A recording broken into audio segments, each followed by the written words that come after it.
T-Wolves collapse in Game 5 as the season it comes to a close. We're breaking it all down. It's coming up next on the Locked On Wolves post.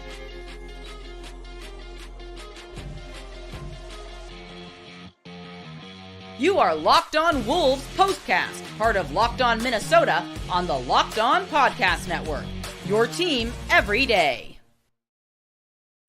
What's up? What's up? We're back in the lab. We're back at it. Another T-Wolves postcast episode right here on the Locked On Sports Minnesota Network. Three-man crew tonight for the funeral. Ben Beecken, host of Locked On Wolves each and every day, and our main man, Tyler Metcalf. He's on X at TMetcalf11. And fellas, before we jump into all the action from Game 5, quick reminder, tonight's episode brought to us by FanDuel. Make every moment more. Right now, new customers, you're getting $150 in bonus bets with any winning $5 bet. That's $150 with any winning $5 bet. Just visit FanDuel.com/lockedon today to get started. All right, fellas, the stars were out for Game 5. Wolves back at home in the backyard at the Target Center. You had Snoop-a-Loop in the building. You had KG finally came to one of these, and they all got to sit front and center for the Luka show. Dude brought the flamethrower, 25 points in the first half, 25 in the first half. Meanwhile, the Wolves, ice cold from the floor. They go into the locker room, down 29. Dallas at that point shot 61% from the floor. Wolves just shot 34. Three-point numbers, they were god-awful. Wolves shot 16% in the first half. They went 2 of 12. Meanwhile, Dallas went 9 of 15. So between all that and then this deadly Luka-Kyrie combo, as we've pretty much seen the entire series, guys, this Dallas backcourt and really this Dallas lineup, just kind of too much for the Wolves to figure out. 29-point halftime deficit, that was just too much to overcome. And the Wolves season, guys, it comes to a close on a sour note, losing to the Mavericks in Game 5 in your home building. Final score, 124-103. Plenty to dive into. I'd love to spend at least one segment kind of recapping the season as a whole. I think that's more than warranted. But first, let's just break down Game 5 here for a few minutes. What went wrong, Ben? Your biggest takeaways, kind of your A topics, first and foremost from tonight. Yeah, I mean, this series and this game was the Luka story. I mean, like you said it, like that as bad as the Wolves looked at times, and we'll get into that, and they did not play well for an elimination game. They didn't play well for any game, much less an elimination game. Luka Doncic was incredible. I mean, he set the tone immediately. He hit 2 probably 30-plus footers from the left wing. The first one, Ant was, a little further back than he should have been. The other one, I thought Ant had pretty good coverage, a hand in his face. Luka still made it. He hit one from the logo in the first quarter. I think he had 20 in the first quarter alone. And that's really what this was. And the Wolves were just so shell-shocked by it. It's like they never really woke up. There were a couple kind of mini runs along the way, but nothing serious. That's what it was. It was a combination of Luka being incredible. And then secondarily, the Wolves not bouncing back, not giving that, elimination game effort that you would expect. It was just really kind of head scratching. And then to compound things, I still thought they could have been within 12, 14 points at halftime, except for they just missed a bevy of wide open threes. And the Mavs really didn't miss wide open threes. I mean, there were a couple times where you're like, oh, all right, it's PJ Washington, or it's Derek Jones Jr. hit a three. Like, you expect them to miss some of those, and the Wolves clearly did. That was part of the game plan, was make those guys shoot it, and I understand that. But the Mavs shot, like you said, 44% on threes, and the Wolves may have finished with a at least somewhat respectable, still not good, 31% on threes. They hardly made any in the first half, and so many of those came during, kind of a feeble comeback attempt when they were down 30 plus to get it to closer to 20, but they never got it below 20, and they just missed open shots. Cat missed a couple of wide open threes early. Conley missed some wide open threes. Jaden missed a wide open three, and Naz was struggling throughout the game. So it was Luka being Luka, the Wolves not quite bringing the effort, which is worrisome, certainly. But we've seen this team run hot and cold, and then just missing open threes. And I know that sounds so simple, but the process wasn't great for Minnesota either, but they still ended up with some of these mostly open shots they just couldn't make. Yeah, really good breakdown there. Good details. Tyler, anything to add as far as tonight goes that really stuck out or you wanted to touch on as well? Yeah, and Ben did a great job there. This came down to Luka Doncic being a top 3 and not number 3 player in the world tonight. It was an absolute masterclass. We've seen it from him basically all series, and he deserves an immense amount of credit because he just dictated every single aspect of that game, and he came out on fire. He was making everything, but they weren't even touching rim. They were some of the purest shots that you will ever see, and it didn't matter where or what the Wolves did on defense. He just got to his spots. He was too strong for Jaden. He was too big for Ant. He wasn't affected by late contests. And then even once they started sending the double, the closeouts on the kind of role players, they were just weak. Guys were getting really good looks on Dallas. They shot 44% from three again. Derek Jones Jr. is shooting near 50% from the corners in the playoffs, and all of their threes, they shot a ridiculous percentage, but it didn't feel like they were just making everything. They were getting good looks. They were getting open looks. The defensive rotations were lackluster. The effort wasn't there from the start. And right in the beginning of the game, I know Anthony Edwards had really good numbers, and a lot of that came from a pretty strong third quarter from him. But the common theme with him in these playoffs is we know who we're kind of getting on a nightly basis from him based on the first couple minutes. And he was way too eager to pass out of doubles early. And when guys aren't making their shots, like Nas, like Cat, like Jaden or Conley, when those shots aren't being made, the offense looks atrocious. And it was one of the worst offensive halves they've played all season in that first half. Yeah, well said there. And I think big picture too, when I look at this series as a whole and the dust settles someday here, I don't know, a week from now, a month from now, and I pull these games up and just go one by one and kind of dissect each one, it's always going to go back to games 1 and 2 for me, right? Because it's not just losing by 4 total points. You lose by 3 one game, you lose by 1 the next. But the fashion in which they lost, right? Melting down kind of the way they did, kind of almost in a way gifting the Mavs those 2 games with, bad turnovers, mental lapses, you name it. I mean, I talked about this after those 2 games, but I'll ask you both again. How much of this series do you think ultimately came down to Luka and Kyrie having played in bigger moments like this before? Kyrie obviously done it. He's got a ring. Whereas Ant and Cat, along with other young guys too, right? Jaden, Nas, et cetera, maybe the moment being a little bit too big for them, just not having the experience yet, right? When the lights got the brightest. And before you answer that too, I want to say this as well, because they swept Phoenix, right, in 4 games. And then like 6 out of the 7 games versus Denver were kind of blowouts one way or the other. So did the lack of having, I guess, recent crunch time experience also play a factor, or do them a disservice, I guess, in any way as well? Either of you can kind of jump in on that one. Yeah, I mean, I would say yes, is the easy answer. It's so hard to quantify, and I think a lot of times that stuff does get overblown. I mean, sure, you haven't won a title until you win a title, right? So like, people win all the time that haven't won before. Right. But I do think, to your point, the Wolves hadn't been in all that many close games in the playoffs. The Phoenix series was never really close. The Denver series, 5 to 6 of those games weren't close, as you said. So I do think there's a level of that. The coaching staff, same thing. I mean, I think there were some coaching adjustments left out there, or maybe made too slowly in the series. But also the matchup was difficult. I think we can acknowledge that, certainly with the Wolves trying to guard Luka with the way they prefer to play defense. So, yeah, I mean, I think it certainly played into it. I think execution down the stretch. Ant had that awful turnover. I think it was game 2 late down the stretch when Luka hits a crazy shot. They end up with Rudy at an island against Luka far too often. Like some of those things, certainly. And I think you could chalk up an experience for Ant, for Jaden, for Finch and the coaching staff. I think it certainly plays into it. And I think it's a legitimate thing, right? I mean, like, I've seen this going around Twitter already. Luka, first time in the conference finals, I think was 23 or 22 and didn't have a good showing. Ant was so much better in the first 2 rounds than he was in this round. And there's layers to that as well. And it's certainly just going to be obviously a stepping stone, a building block, if you will, for Ant here moving forward. Stemming off this conversation and topic as well here, Tyler, this team, since the Dallas game back in January, I know that was a topic on Twitter, a lot of people pulled up, turned into one of the worst crunch time teams in the entire league. So again, what happened? How do you explain it? Is there any rhyme or reason to kind of fixing those issues next time around, next season, that's kind of tangible that you can put your hand on outside of you just got to have experience and kind of go through the lumps?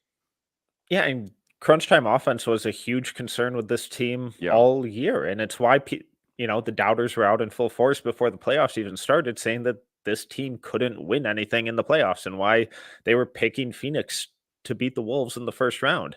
In these, those first 2 rounds, like you said, none of the games were really close, so we never really had to deal with it or worry about it. This series, it was very, very close. And like you said, those first 2 games, 4 points, couple of decisions go the other way. This series looks a whole lot different. But when you're only shot creator, when you're only crunch time bucket getter, when your only on ball creator is 22, that's tough. That's a lot to ask when he's never been on the stage, when he's not a playmaker at heart, when his decision making has been a big question his entire career, but improved tenfold throughout the season. It's a lot to ask, especially when on the other side of the court, you have 2 of the best closers in arguably recent NBA history. It's a lot to ask from a 22-year-old. It's a flaw in the roster, and we saw it at the end of games. We saw it at the end of quarters where he would go too early and throw a turnover and then give Dallas 6 seconds at the end of the half or end of the third quarter, and they would get a couple points out of that. So it's a learning curve, but it's also instructive for roster construction going forward, where they have to have someone else who can do something with the ball in their hands. Yeah, a lot of good points there. And stemming off that, too, again, Ant only being 22, never been on this big stage. But after a frustrating series like this, even as great as the entire season was, I should say, as a whole, people need to put the blame somewhere. So how much criticism or how much blame, for that matter, do you think should be put on Ant and Cat in this series? Because so much was made about this kind of 2-versus-2 head-to-head matchup between those two versus Luka and Kyrie, and it obviously goes without saying, they got outplayed by both those guys by a mile, but it's also a team game here too. You take a step back, a lot of different variables, a lot of different factors that go into these games. So how much heat, I guess, do you think those guys should take once we start dissecting this whole thing over the next few weeks? Ben, go ahead, start with you. Yeah, I mean, I think an appropriate, I don't know. The easiest way to answer that is Luka's the best player on the floor, bar none. And there was never any question going into the series. He was the best player in the series. I mean, Ant's great, and he's certainly a top, I don't know that we want to get into this debate now, but we'll call it top 15 player in the league or whatever. You can even argue top 12, which is different than a trade value ranking. We're not talking about that, but in terms of just in a vacuum, best player, call him top 15, top 12, probably. Luka is one of the best 2 or 3 players in the entire league. There's no question about it. And this is, he's such a unique player to have to try and guard. And so the gap between Luka and the next best player in the series, whether you think it's Ant or Kyrie, and I think it is Ant, is pretty big, and it's bigger than the other gaps, right? And you take the top 2 for each team out of it, the rest of the roster, the Wolves probably have the advantage. You would argue the Wolves have the better, 3 through 10. So I think it's fair to say that a lot of it falls on the shoulders of the stars because it is the playoffs, and that's usually how this thing works, especially when you get beat in 5 and not in 7. But that's not necessarily a knock on Ant and Cat as it is Luka's incredible, and that's fine. I mean, the best player in the world won the series last year, or won the finals last year in Jokic, and now you're going to have a finals between 2 more, top 6 players in Luka and Tatum. And, I think it's more about Luka than it is about Ant and Cat. Real quick here before we move on to segment 2, Tyler, anything surprise you or maybe even frustrate you about the X's and O's in this series? I know they tried to throw just about the entire book at times at Luka and Kyrie for that matter. Sometimes, like Ben just laid out, what are you going to do? You just got to throw your hands up sometimes. It's one of the best players in the league. But this was the number 1 defense in the NBA, the entire season, and they just couldn't find a way to stop these guys at times. Anything stick out or anything you were hoping they'd maybe do differently or switch up after that first game or two from an X's and O's standpoint? And it's tough because they dared guys like PJ Washington and Derek Jones Jr. to make corner threes. And they were below average corner 3-point shooters all year. And especially Derek Jones Jr., he was lethal. So then once he starts knocking down 50% of his corner threes, you start to question, okay, now do I actually have to run this guy off the line when I've never had to do that in the 8 years I've been playing against him? And then once you do that, that's when the lobs start coming. That's when the dump offs start coming. That's when the hesitations, the lack of trust in the guys behind you start coming. So it just kind of felt like a waterfall of just execution on Dallas's part. I'm sure there are some things, but it felt like they threw every look they could think of at Luka, and he's just a basketball savant. And him and Kyrie, they're just so brilliant with the ball in their hand that they just can make the right decision basically every time. Yeah, again, so many times throughout this series, as a Wolves fan, just had to throw your hands up and say, hey, you're talking about two Hall of Famers here you're going up against. Sometimes not a lot you can do. All right, plenty more deep dive from Wolves, Dallas, Game 5. That's all coming up right after this.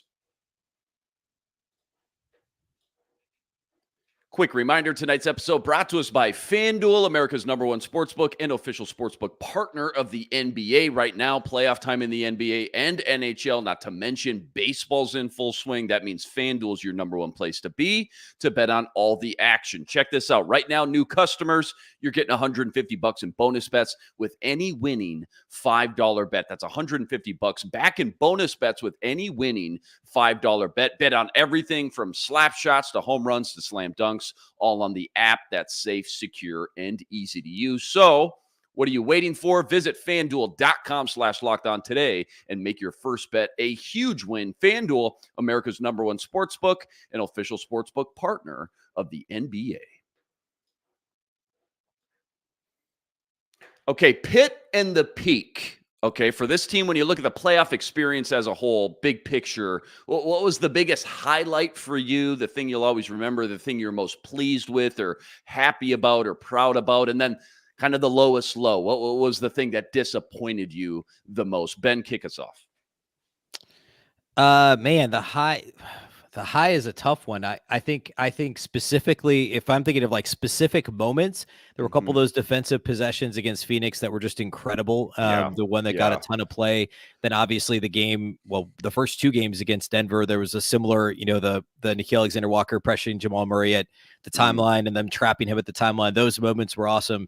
The Gobert fadeaway in Game 7, this Game 7 comeback. I mean, I guess it would have to be the Game 7 comeback because that's what allowed them to go to the conference finals. But there's a few snapshots in there that, are just were so incredible memorable. Moments in time. Yeah. So fun to watch. Yeah.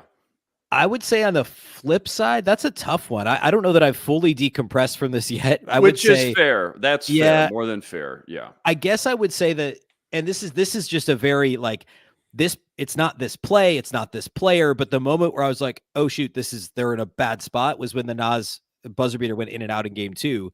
Because up until that moment, it was like, all right, if this thing's a split at home, it's not great, but like they'll be all right. They're, I truly believe they're a better overall team than Dallas, so they'll be all right. And in that moment, it was like, this is going to be a tough hill to climb. Right. And that's maybe not fair to Nas or anything, but like that moment sticks out to me as like, had that ball gone down, does this thing unfold differently because the Wolves have momentum on a buzzer beater going back to Dallas?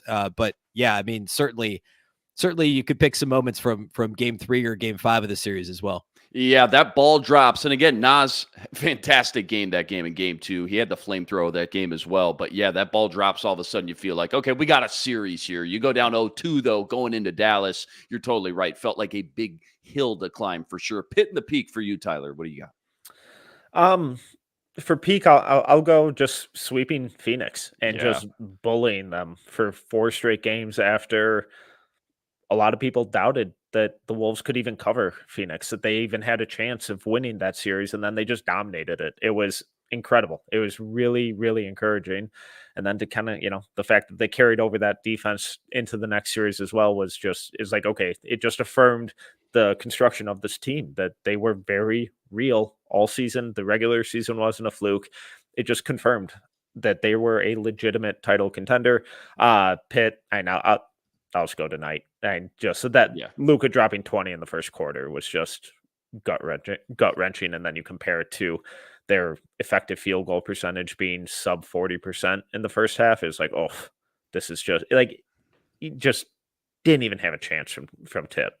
How about more from like an individual lens? Like, was there one guy that maybe impressed you the most compared to expectations going in, or kind of stuck out the most in a good way? And then maybe one guy you were disappointed. Obviously, we've already talked about the big two quite a bit, Ant and Cap, but one other guy maybe you were disappointed you didn't get more from. And you can say this series or this entire playoffs for that matter, either one doesn't matter. I know Kyle Anderson maybe deserves a little bit of props, kind of being the glue at times versus this Mavs in this series. As much much as people like to pick on him. Jaden McDaniels had a couple fantastic games this playoffs as well. That was nice to see. Still a little too inconsistent for some people's liking, I guess. But Tyler, maybe more individual lens, guys you were impressed with, maybe a guy didn't quite do it for you. I mean, I was really impressed with Jaden for the final run here. I thought his offense really took an uptick. The defense was fantastic throughout. Yes, he fouls some. Yes, the shot is inconsistent.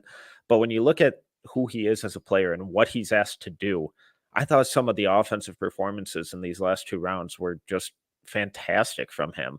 And I think it's really encouraging going forward. I'm disappointed. It's tough to say Cat, but after that Denver series, which was arguably some of the best basketball he's ever played in his career, and then I thought he was awful in this Dallas series. I thought the defensive stuff with him it's almost like he was making the wrong decision every single time. And then his shot just completely abandoned him. Another 1 for 6 from 3 tonight. It was just not who we're used to seeing from him on offense. It was a brutal time for him to completely disappear. Yeah. Same question, Ben. Anybody stick out first and foremost? Yeah, I'd second the Jaden pick. That's who I had too. I think that everything Tyler said. I mean, I think the back-to-back 20+ point games that he had in the, I guess it was 3 in a row. His last 2 games, the Denver series and game 1 of the Mavs series was great. But we've seen enough Jaden to know that wasn't like a permanent thing. He wasn't going to do it all the time, but still, I think it was growth doing it in the playoffs and knocking down open threes and being aggressive off the dribble, things like that. I co-signed the Cat thing as well because it's so sad after he had did a great job defending Durant and did a great job defending Jokic and had some great offensive games along the way to see it come apart like this. But I would also say this is a tough one too, but I'd say Mike Conley. And I know Mike Conley had some good offensive games in the Dallas series. I know he had a couple of big shots. I know that he's 37 basically, and isn't being asked to carry a huge load on offense, but I think the defense and this is actually, I think, building into what we're going to get to here in a minute, which is offseason. Like, it's a bit ominous for me that Conley, now I know guarding Kyrie and guarding Luka is a completely different animal than guarding almost anybody else, but Conley, when he was on Kyrie, really struggled and showed his age. And there's been some of those moments, I think, late in the season, the Wolves kind of ran him into the ground. He didn't get a whole lot of rest this year. Now we'll see what that looks like next year, but he's not getting younger, and he's now got 2 more years under contract, and which I think was a good extension, to be clear. But it makes you start, wondering like what are the next moves that could be made this summer, because he was the weak link defensively from a size and athleticism and mobility standpoint in this series, and I think there were some tough moments for Conley on the defensive end of the floor. Yeah, that's more than fair. And again, we will get into some off-season talkers here in segment 3 in just a second. But you both did just mention kind of a low light, a guy that disappointed was Cat. So just real quick, 30 seconds each, I'll ask you here, and this is going to be a talker all off-season, but what does the future hold for him in Minnesota? Or if he does stay put here, what does it all need to look like for this whole thing to be successful? Because what we just saw versus this Mavs team, that ain't it. And I know it's tough because, like you mentioned, Tyler, versus Phoenix, some of the Denver stuff, that was everything you wanted and then some. But what's it got to look like, and what's your prediction when it comes to his future here in Minnesota? Ben, kick it off. Yeah, I think, man, I've really got to dive into the Cap stuff. I don't think they're going to trade him. I think that because you're getting to the conference finals and Cat is still the second best player in the team. I don't think they'll trade him. That certainly will be a topic all offseason, and there's certainly a world in which they do. It certainly depends on what the offers are out there, but especially in a weak draft, I'd be surprised if they traded him. Mildly surprised. But, as Tyler mentioned earlier, they need another backcourt creator, and Cat can create his own offense, but he doesn't naturally create offense for others. And in this series, he should have been able to score. Like, I know the Wolves don't run a ton of low post plays to get low post touches, but this was an opportunity where they could have done some of that for Cat. I think that they try and run it back and just get a little more creative with the offense. And it's frustrating because they had like 100 games to do it. But I think there's some more stuff they could unlock with Cat that, it's partly on the coaching staff, frankly, and obviously partly on Cat. But I think there's still a world. Clearly, it worked to the point they got to the conference finals. I think there's still some more upside here to unlock. And I think Ant's playmaking plus Cat getting in some better positions with the ball in his hands could help unlock some more offense too. Okay, couple minutes left. We'll recap this Wolves season one last time and some more possible offseason moves. That's all coming up right after this. Quick reminder, tonight's show also brought to us by eBay Motors. Passion, drive, patience. What brings home the winning trophy is what also keeps your ride or die alive. In eBay Motors, they got everything you need to maintain your vehicle and level it up to the ultimate peak performance. From superchargers to roof racks, eBay Motors, they got it all. With over 122 million parts for your number one ride or die, you'll always find exactly what you're looking for. And with eBay's Guaranteed Fit, your part is guaranteed to fit your ride every time or your money back. With all the parts you need at the prices you want, it's easy to turn your car into the MVP and bring home that win. Keep your ride or die alive at ebaymotors.com. Eligible items only. Exclusions apply. eBay's Guaranteed Fit, only available to U.S. customers. Okay, a couple minutes left here. We got to talk offseason plans. Roster-wise here, so much was made after that Denver series. This team was literally built to stop the Nuggets. They did that. Mission accomplished. Then you run into a buzzsaw, right? The Mavericks team presents their own unique set of challenges. Obviously, the outcome has been night and day different from that series to this one. So in a perfect world, I guess, what would they need to do next time around to add on to what they've already built and tweak, not just to beat the Nuggets again, but to stop this same Mavs team from a personnel department? If you're Tim Conley and you're Coach Finch, what's something you're trying to do this offseason? Tyler, let's start with you. Ball handler and decision maker. Whether that's, a traditional point guard or more of a combo guard or another wing or, whatever. Anyone who can create something when the play breaks down. The only person they had to do that this year was Ant. And when he would get in a funk or teams would just blitz him and force the ball out of his hands, they didn't have a consistent go-to. And I love Mike Conley. He's fantastic for this team, but he's going to be 37, or he is 37. 37 in October, I want to say, but don't quote me on that. Yeah. And it's just not realistic to expect him to play a full season of starter minutes and then help carry a team deep into the playoffs. They just need someone else who can create anything on offense when Ant doesn't have it going, because they become really, really easy to guard, especially when multiple guys have cold shooting nights. Mm-hmm. Yeah, Ben, go ahead. Yeah, I mean, that's my answer too. I think there were stretches in the playoffs where they got a little bit of that from Jaden, and the stretches where, brief stretches where they got some of that with Alexander Walker, with him as somebody who can get his own offense and theoretically can generate generate offense for others, generate looks for others. But neither of those guys are, unless Jaden takes a massive leap next year. And I think part of this year was kind of seeing if he could do that. And he certainly made progress, and he's so good defensively that anything he gives you offensively, as long as he's not a minus, is great. But they need somebody else who can attack off the catch, right? That can pump fake and go, that can make quick decisions, can make the right reads. And there's a lot of time this offseason, and we're going to talk about a lot in Locked On Wolves, like who those guys could be.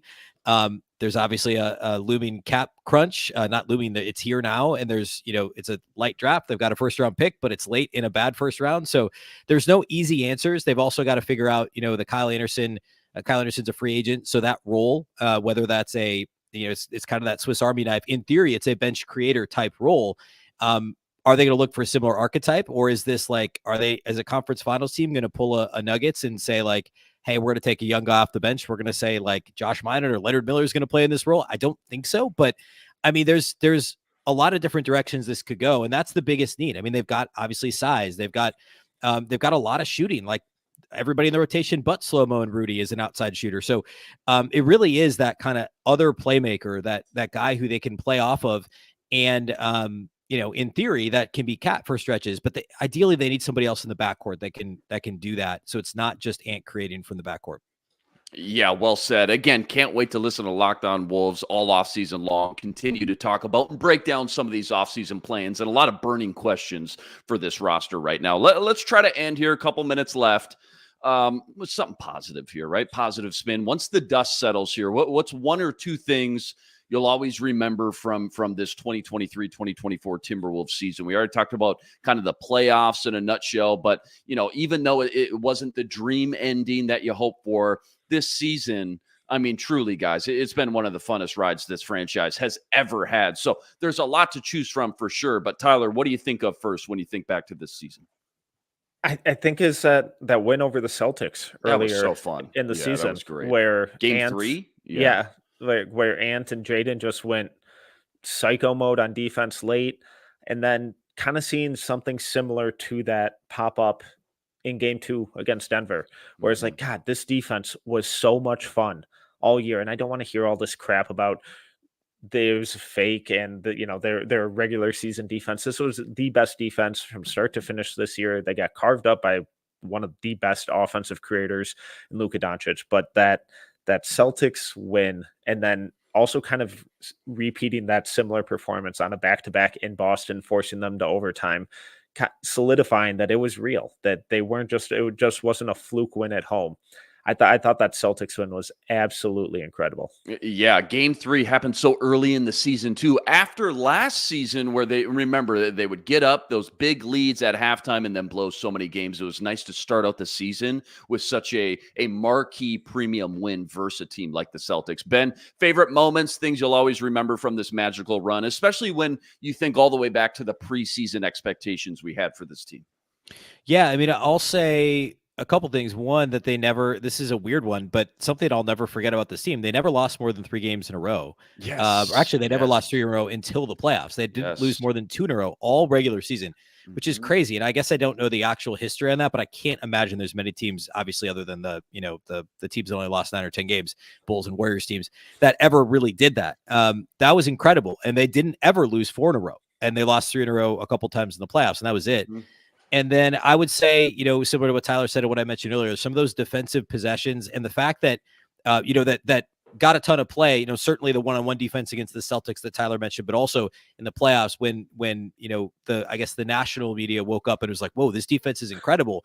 But I've talked about this on Locked On Wolves a ton. The gap between the Wolves and the next best defense, we've only seen that one other time in the last 20 years, like just how much better they were than the next best defense in the league in terms of defensive rating. So they were that much better than every other defense in the league in a day and age when offense obviously rules everything. And for at least the first 2/3 of the season, there were a ton of free throws being shot and there were a ton of threes being shot, and the pace teams were playing at was crazy. And we had these like crazy scoring games. The Wolves defense was consistently incredible. And that's really why they never saw a losing streak of more than 2 games all season long. 30 seconds each. Quick draft talk. I know we got all summer for this. Obviously, 2 late round picks, and way too early and too late in the order to kind of take a stab at who's even going to be there and what's realistic right now. But which position do you think they should and will target? I think first and foremost, starting to add some depth and more bodies into the mix. Tyler, go ahead. Yeah, I just kind of like I said earlier, just on-ball decision maker, preferably point guard depth, combo guard, a couple names to keep an eye on. Tyler Kolek from Marquette, kind of more of a plug-and-play guy. Somebody had a comment and wanted to ask you, Tyler, should the Wolves draft Bub Carrington? I can't find it now, but it's in here somewhere. Freshman point guard out of Pitt, more of a project, really, really intriguing, incredibly skinny, would be doubtful that he would actually get a whole lot of minutes early. Finch doesn't love playing super young, raw guys like we saw with Leonard Miller and Josh Minot. So maybe developmental piece, would love that. I love the upside with him. If we're thinking, more plug and play guys, Tyler Kolek, Jalen Tyson, KJ Simpson, Jamal Shed, Kevin McCullough, even as more of just like a wing, couple names to keep an eye on. Yeah. Anything to add there, Ben? I don't have names. But I would agree that I actually wouldn't be shocked if they did take somebody that's a little bit more of a project. It's tough with a first-round pick with the guaranteed salary, but just from a whoever they pick is not going to play anyway, and they do need to find a point guard. More likely than not, Mike Conley is their starting point guard for the next at least season, maybe 2. So they need to start. And I know that once you get to year 3 of a rookie, we'll see how it shakes out, but I could see them doing that because there's nobody else on the roster like that. Obviously McLaughlin, Monte Morris, Daishen Nix, all free agents. So I could see them taking somebody like a backcourt creator that's a bit of a project, and then potentially one of the guys we've mentioned, Minot, Leonard Miller, gets a shot at being a rotation guy. But they're not going to have more than one rookie or second-year guy or third-year guy in the case of Minot in the rotation on opening night next year. So I think it will be more of a project type pick. You know, I'm an NFL draft guy, boys. Can't wait to dive into some Bub Carrington tape here over the next few weeks. Going to be a lot of fun. Wolves season comes to a close in Game 5 versus Dallas in the conference finals. An incredible run. What more can you say? Incredible season to hopefully build off of now as this long offseason starts over the next few weeks. As always, huge shout out to all you guys that joined us on the stream, not just tonight, though, but all season long. Trust me when I say we wouldn't be here if it wasn't for you guys. And it goes without saying, your guys' your passion, your love for this team, it's been infectious all season long and has really made us on our end want to bring you the best possible content each and every night, each and every game. And it's just been an absolute treat to share this entire T-Wolves experience with you guys all season long. So we appreciate you guys so much. Go check out all of Tyler's work on X at Team Metcalf11. And of course, Mr. Ben Beecken, always killing it, ripping it up over on the Locked On Wolves podcast each and every day as well. Can't wait to tune into all the off-season episodes coming up here shortly. That'll do it for us tonight. And again, for everyone who's been a part of all these postcasts all year long, Sam Ekstrom, Jack Borman, Andrew Dukowitz, we say thank you, and we'll see you right here for Game 1 next season. But until then, one last time, guys, signing out.